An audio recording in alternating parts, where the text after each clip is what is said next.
Hey everyone, hope you're doing well. I'm Lucas and welcome back to another F123 League Racing video, and today we have PSGL Qatar Round 7 of Season 34, and yeah, now we have the driver lineup on the screen. Many of the usual suspects that you'll be familiar with in these races, but without further ado, it's time for Q1, starting our first run of the session. And yeah, first time ever doing a league race around Qatar, obviously one of the new tracks added to F123, so a lot of unknown racing wise around here, but as far as driving this track goes, yeah, it's really fun. Super high speed, quite technically challenging as well to get the right balance for all of the different sections. So yeah, we had our work cut out to get ourselves, you know, to understanding this entire track, but yeah, here we are now completing sector 1 onto the brakes for, I guess, the slowest corner on this track. It is just a massive mixture of high and medium speed corners. As Barry, as you saw, might have saw there pop up, had actually retired from the session, and that's because he actually, I think he got caught up in an incident with Jake or something, who was on an out lap, and he was on his Barry was on his flying lap, so extremely unlucky for him, if you're wondering what happened to him there.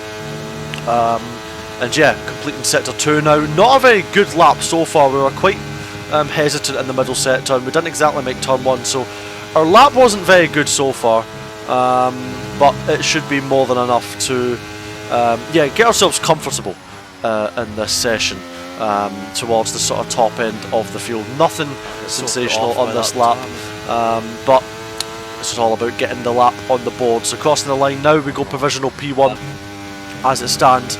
And as you see here, actually, we're cutting on now to the end of Q1. Now you may be wondering, okay, why are you going for another run? This is used tyres. We are on the exact same set of tyres that we used on the first run, and we're going quicker. I'm so confused. I went quicker. I went quicker on the used tyre by like 100. Yeah. So we actually managed to go quicker. Crazy. By a few hundreds on that used tyre, so I guess that speaks volumes of the first lap that we've done. But nonetheless, heading on into Q2 now for our first run. This obviously being on new tyres, just not quite getting the car tucked into the apex. It wasn't as easy as you'd think to tuck the car in. You really had to rotate the car, get it into these corners. As we head through the opening 3 corners, the marker board disappeared there, so I turned in a little bit early into that one, into turn 4, then through 5, the double right-handers, completing sector 1 now. Pretty terrible sector 1, but getting a nice clean hairpin tucked into the apex, smooth release out of there. And then this corner, you got to brake a little bit later than you think into here, using the road and the exit as well, hugging it left to somewhat save the distance and open up this right-hander, and then into one of the hardest corners on the track to get your braking point for. Nice and smooth through there, very easy to overshoot that into that corner. We have an 8-3-3 split coming through there. Yeah, not super sensational through there, as we lost a bit of time in sector 1, but heading through sector 3 now, getting the car balanced through there. Super easy to actually over rotate on that penultimate corner, heading into the last corner now, sorry. A little bit hesitant through there, but ultimately just trying to get laps on the board, as it is a very easy track to go and invalidate at.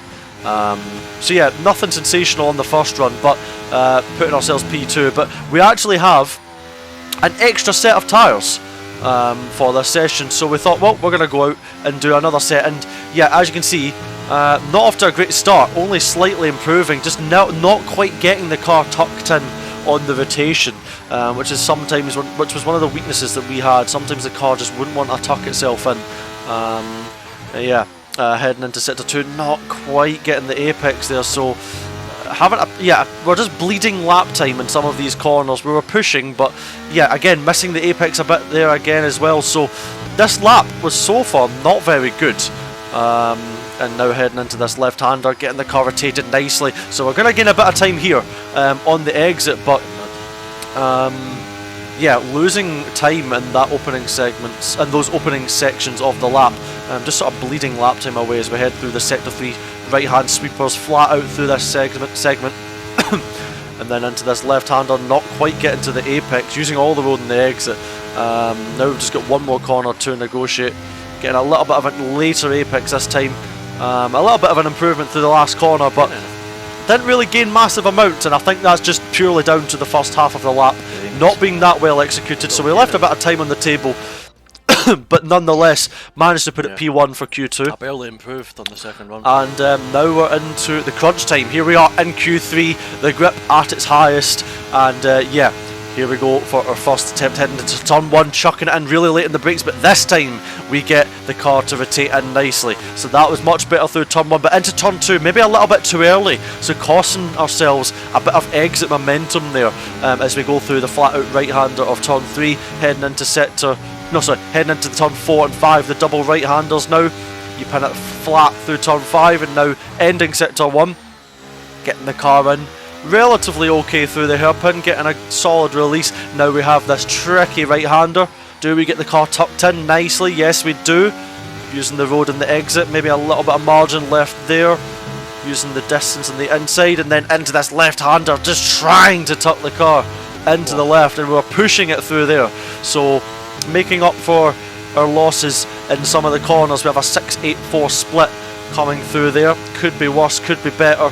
Coming through these high-speed right-handers, maybe scrubbing a little speed in some of these cars. This is the challenge of this section. It's not so much about doing the corners, it's about trying to not scrub off the speed. It's actually harder than it looks. Coming into the last corner a little bit early in there, so maybe compromising ourselves a little bit through that corner with some momentum, but nonetheless heading to the line to complete our first lap of Q3, and it's going to be a 7-8-5, which is a relatively clean first attempt here in Q3, but now we know we've got a bit of work to do. We might be P1 now, but we've got a bit of work to do to try and solidify that. So chucking it into turn 1 on this last run of qualifying, maybe 100th down to start ourselves off, but getting a much nicer exit this time through the exit of turn 2 through turn 3. So we're gaining a bit of time now as we head into this right-hander, chucking it in, much more momentum, using all the road, flat out through the right-hander, using all the road again on the exit, sending it into the hairpin, really rotating that car in the mid-corner and getting a great launch. And look at the delta now, so we're gaining a lot of time through there,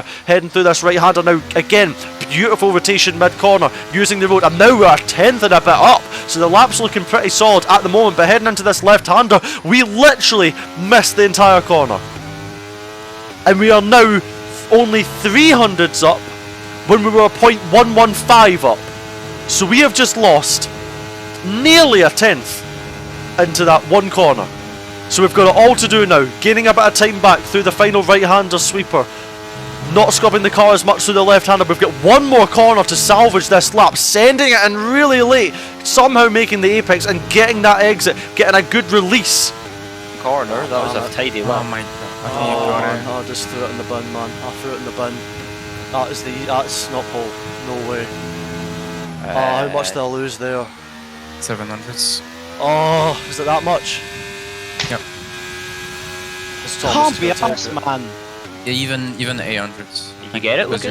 How the I'm on pole. I can't believe it. Told you 6 would be pro. What? Oh, I was 4,000s off. I said a 6A.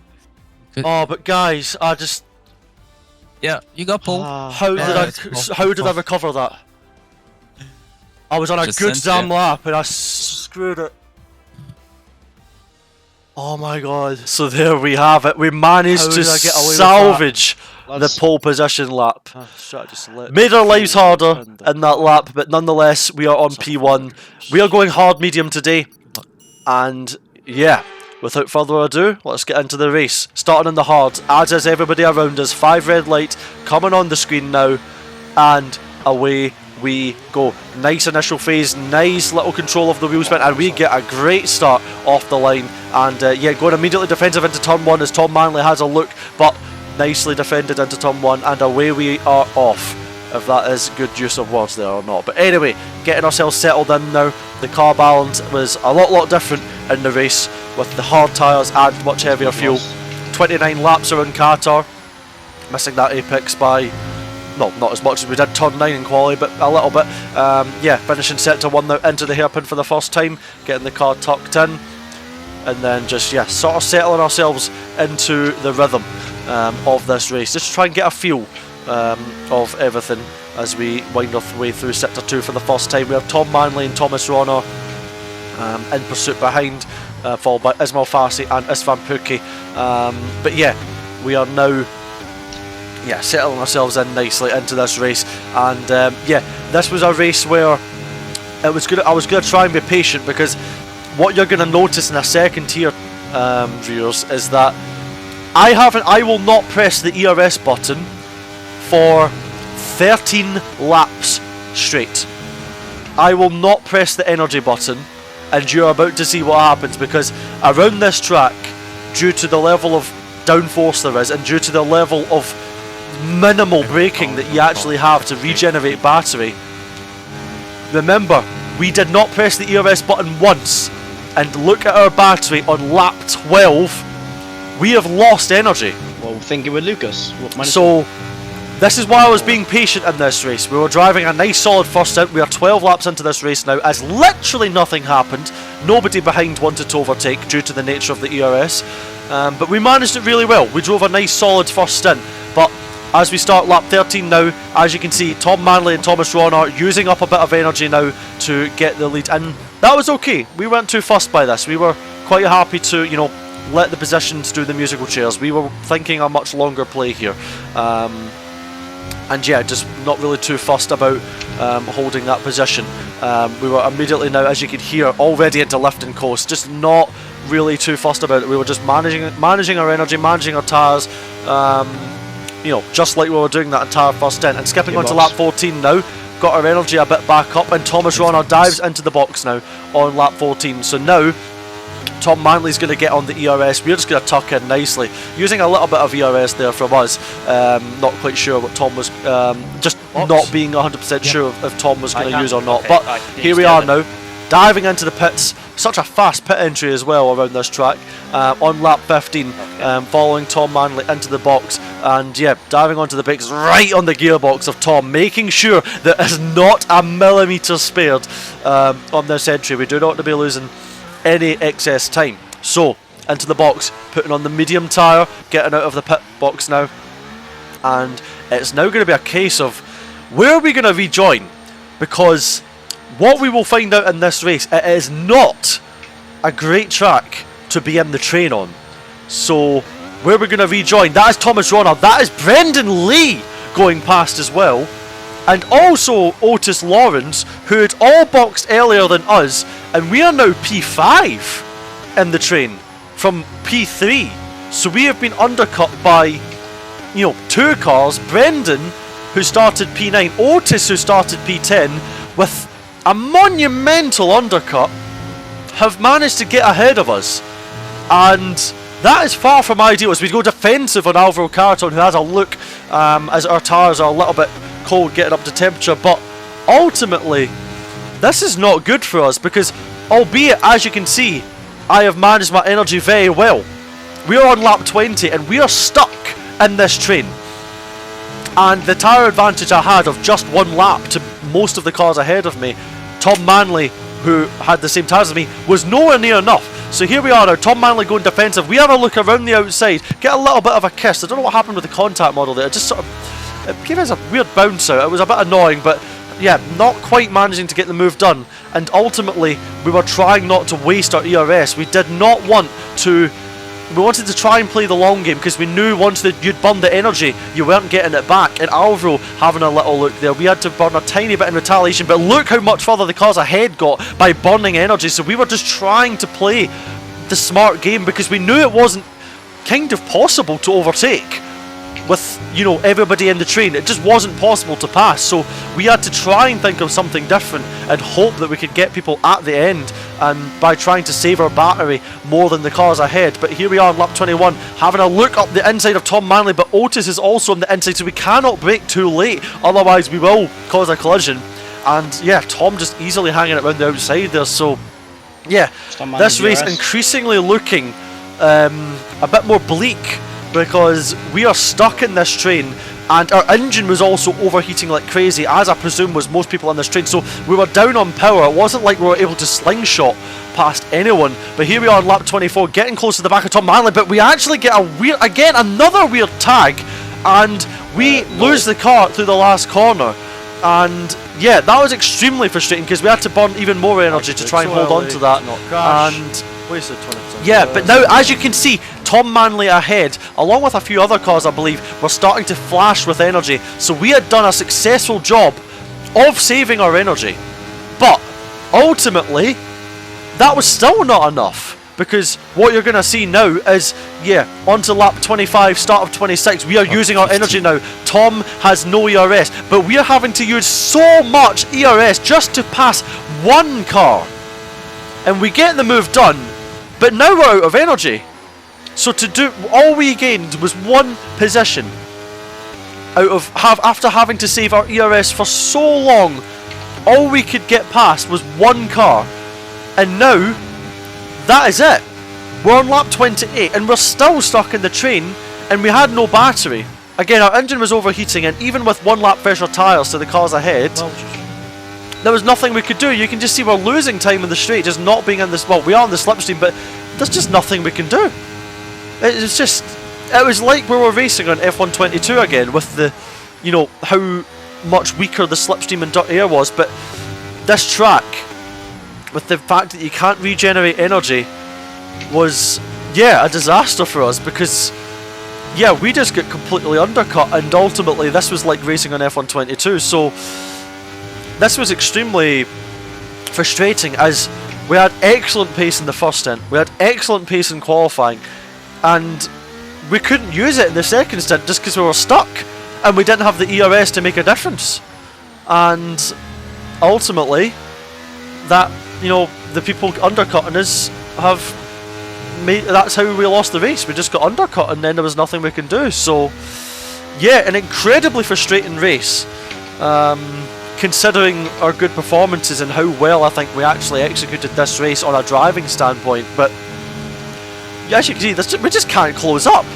There's just not much, there's nothing you can do around Qatar. Fantastic track to drive, but literally not able to close up in the train. So unfortunately, it's not even going to be a podium, so we're going to go P1 to P4 in this race.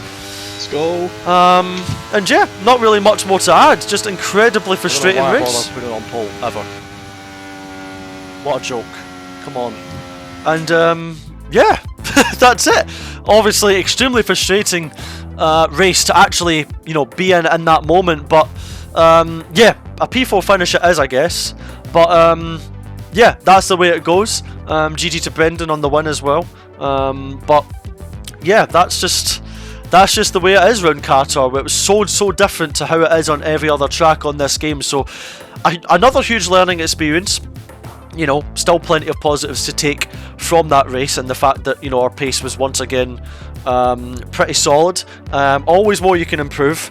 You know, we definitely weren't perfect, but I think that, you know, we can take plenty of positives from it. But yeah, that's just the way the cookie crumbles. Sometimes you win some, you lose some, and yeah, thank you very much for watching. I hope you had a great time watching this video. I hope you're having a great day. Please like, subscribe, and comment what you thought down below. But yeah, I love you guys, and I'll see you guys in the next one. Ciao.